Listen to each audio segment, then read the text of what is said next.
തൃശ്ശൂരിലെ എം പിയും കേന്ദ്ര സഹമന്ത്രിയും സിനിമാ നടനും കൂടിയായ സുരേഷ് ഗോപി ഇപ്പോൾ BJPക്ക് തന്നെ വലിയ തലവേദനയായിരിക്കുകയാണ്.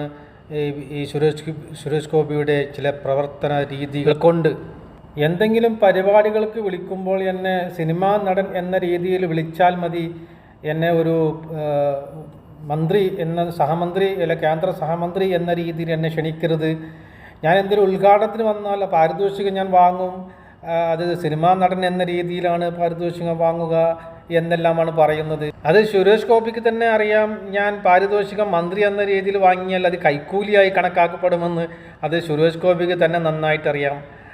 പിന്നെ ഒരു കോഴിക്കോട് നടന്നൊരു പരിപാടിയിൽ കണ്ടുകൊണ്ട് കസേരകൾ നല്ല സോഫ സെറ്റ് അറേഞ്ച് ചെയ്തിട്ടതിൽ ഒരു സോഫ മാത്രം എല്ലാ മന്ത്രിമാരായിക്കോട്ടെ MLA-മാരൊക്കെ എല്ലാവർക്കും കരുതിയ സോഫ സെറ്റുകളിൽ നിന്ന് ഒരു കസേര മാത്രം അതിൽ നിന്ന് മാറ്റി ഫൈബർ കസേര എടുത്തിട്ടത് അത് നമ്മുടെ APJ അബ്ദുൽ കലാം മുൻ പ്രസിഡന്റ് APJ അബ്ദുൽ കലാം ഒരു വേദിയിൽ കാണിച്ചതിന് സമാനമായിട്ട് കാണിച്ചു നോക്കിയതാണ്. പക്ഷേ അത് അത്രാണ്ട് ക്ലിക്കായില്ല എന്നാണ് പറയാനുള്ളത്. APJ അബ്ദുൽ കലാം അന്ന് ചെയ്തത് എല്ലാ കസേരകളും അല്ലെങ്കിൽ എല്ലാ സോഫകളും ഒരേപോലെ ഇട്ടിട്ട് അബ്ദുൽ കലാമിൻ്റെ അന്നത്തെ പ്രസിഡൻറ്റിൻ്റെ ഒരു കസേര മാത്രം സെപ്പറേറ്റ് ആയിട്ട് വെറൈറ്റി ആയിട്ട് വലിയൊരു കസേര ഇട്ടതിനാണ് അന്ന് APJ അബ്ദുൽ കലാം അന്ന് അതിനെ വിമർശിച്ചിട്ട് അവിടെ എല്ലാം ഒരേ രീതിയിൽ ചെയർ കൊണ്ടിടാൻ പറഞ്ഞത്.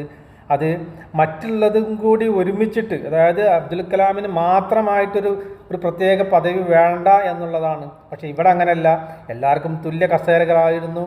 അതിൽ നിന്ന് ഒന്ന് മാത്രം എടുത്തിട്ട് ഫൈബറാക്കി താഴ്ന്നിട്ട് എളിമ കാണിക്കാൻ വേണ്ടിയിട്ട് ഒരു നാടകം കളിച്ചതാണ് സുരേഷ് ഗോപി എന്നുള്ളത് ജനങ്ങൾ എല്ലാവർക്കും മനസ്സിലായിട്ടുണ്ടാകും. ജനങ്ങളുടെ ഇടയിൽ എളിമ കാണിക്കാനാണ് സുരേഷ് ഗോപി ഉദ്ദേശിക്കുന്നത് എന്നുണ്ടെങ്കിൽ എല്ലാത്തിലും കാണിക്കണം.